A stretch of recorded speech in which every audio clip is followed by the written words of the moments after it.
پھر ہمارا کامل ایمان ہوگا.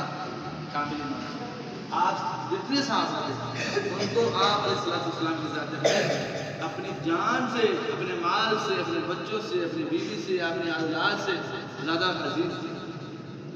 اس لیے اس کا کامل ایمان مکمل. اس لیے ہمارا کیوں نہیں پورا ہوگا؟ ہم آپ علیہ السلام کی سنت کو سنت سمجھ کر چھوڑ دیں. سنت ہی تو ہے. آج اگر ہم آپ علیہ السلام کی سنت کو پورا کریں گے تو انشاءاللہ ہماری ایمانی کیفیت دن بدن بڑھتی جائے گی، دن بدن اوپر جاتی ہے. آج ہم ایمانی لیول ہمارا نیچے کیوں؟ ہم آپ علیہ السلام کی سنت پر عمل نہیں کرتے. سنت کو سنت سمجھ کر چھوڑ رہے ہیں، فرض کو فرض سمجھ کر چھوڑ رہے ہیں. فرمایا جو فرض کو فرض سمجھ جان بوجھ کے چھوڑ دیتے ہیں ایمان کے سے باہر ہو گئے، جان بوجھ کے چھوڑ دیتے ہیں.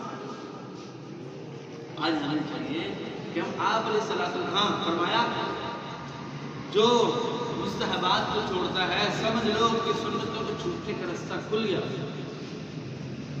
جو سنتوں کو چھوڑتا ہے سمجھ لو کہ واجبات کے چھوٹنے کا رستہ کھل گیا. جو واجبات کو چھوڑتا ہے سمجھ لو کہ فرائض کے چھوٹنے کا رستہ کھل گیا، دروازہ کھل گیا.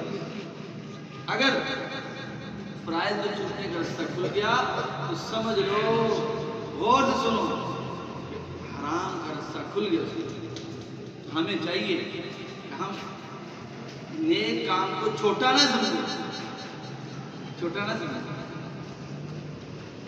چھوٹا نہ سمجھیں. اس کو اللہ کے ہاں اس کا کتنا محبوب ہے، اللہ کے ہاں اس کی کتنی قدر و قیمت. یہ تو مرنے کے بعد اس کی قدر و قیمت لگے گی.